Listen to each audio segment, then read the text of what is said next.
မုတ်ထဲလာ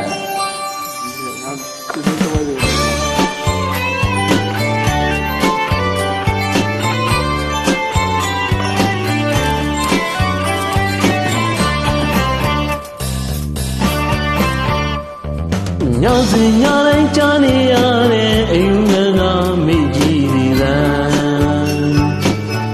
ဘဒဝါတွေပေါ်ကောင်းကျိုးချမ်းသာမျှဝေခုနှစ်ရက်သားသမီးတွေဘေးရန်ကင်းကွာကောင်းကျိုးချမ်းသာရရန်မြဲတမ်းဆုတောင်းပေးတဲ့အိမ်ငယ်ကမိကြီးတွေသာ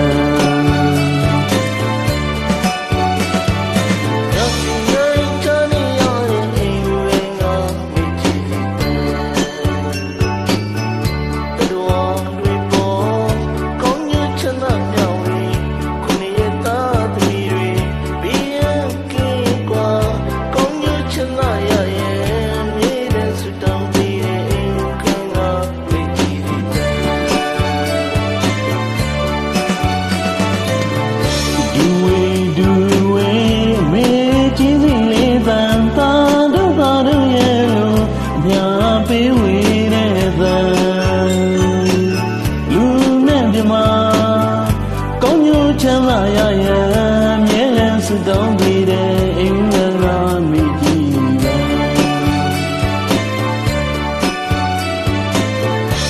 တရားဝင်သာ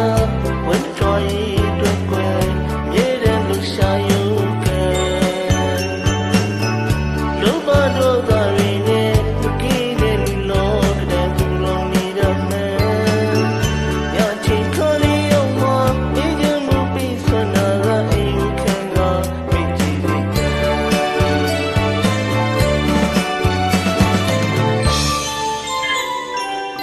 မင်္ဂလာပါ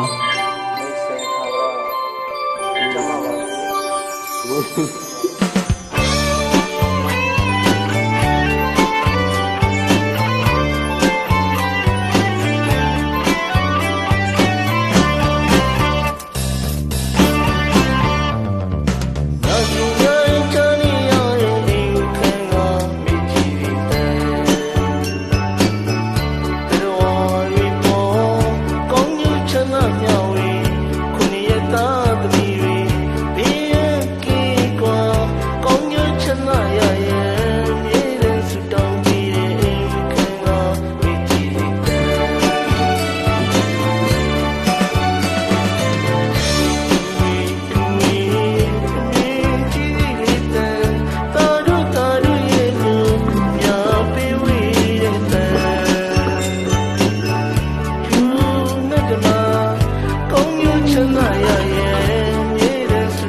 တရားဝမ်းသာဝမ်းထွားရေးတွေ့ကွယ်နေရလုံးစားယုံကံ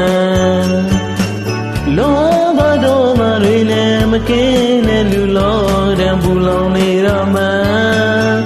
ညချင်းခါလေးရောက်မှအေးချမ်းမှုပေးစွမ်းနာကအင်္ဂါကမိကြီးဒီလား